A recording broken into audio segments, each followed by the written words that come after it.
ဒါကြီးကိုတတော့လူချင်းသားလို့တော့မဟုတ်ဘူးလို့ထင်တာပဲနော်တခြားအကြောင်းတွေရှိပါတယ်တခြားအကြောင်းတွေလည်းအများကြီးရှိပါတယ်ဒီနေရာကြီးကတော့တိတ်ပြီးတော့ strategic ကတအားကြတယ်လေဒီနေရာဟုတ်လားတို့ကလူတရားစီထွက်မထွက်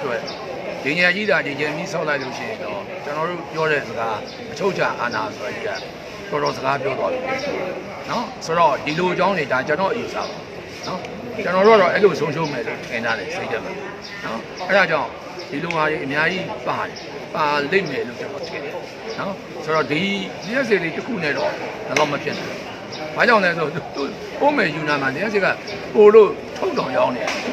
လုံးဝချင်းမရှိတော့ဘူးဘာလို့ဆိုးလို့နေလဲစီပြောရင်တော့အကြက်ကန်အကြမ်းဖက်စစ်ကော်မရှင်တပ်ကသူတို့လုံမဲ့စီမံကိန်းတွေကိုကန့်ကွက်ရင်အရေးယူသွားမယ်လို့ပြီးခဲ့တဲ့ဒီဇင်ဘာလ16ရက်နေ့ရက်စွဲနဲ့ထုတ်ပြန်လိုက်ပါတယ်ဒီထုတ်ပြန်ချက်အပေါ်သတင်းမီဒီယာအတိုင်းဝိုင်းနိုင်ငံရေးလောကနဲ့တဘာဝပတ်ဝန်းကျင်အရေးလှုပ်ရှားသူတွေက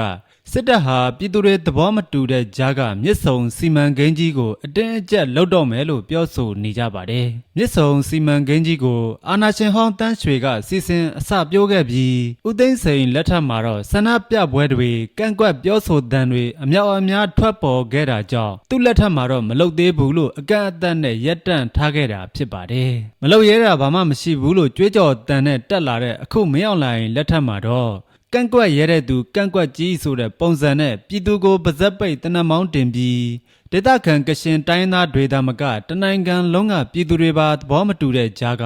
တရုတ်အလိုကိုလိုက်ရောပြီးစီမံကိန်းကိုစတင်တော့မှာဖြစ်ပါတယ်အကြမ်းဖက်စစ်ကောင်းဆောင်မင်းအောင်လှိုင်ဟာຫນွေဥဒေါ်လန်ရေးမှာစစ်တိုင်းကြီးတွေအထိစစ်ရှုံးသွားခဲ့ရပြီးနောက်တရုတ်အကူအညီနဲ့ပြန်လည်နလန်ထလာခဲ့ရတာကြောင့်ဒီမြစ်ဆုံစီမံကိန်းကြီးတွေလိုပေးဆက်မှုတွေဟာတရုတ်ကသူ့ကိုကူညီခဲ့မှုတွေအတွက်ကျေးဇူးဆက်တာလို့လေ့လာသူတွေကသုံးသပ်နေကြပါတယ်။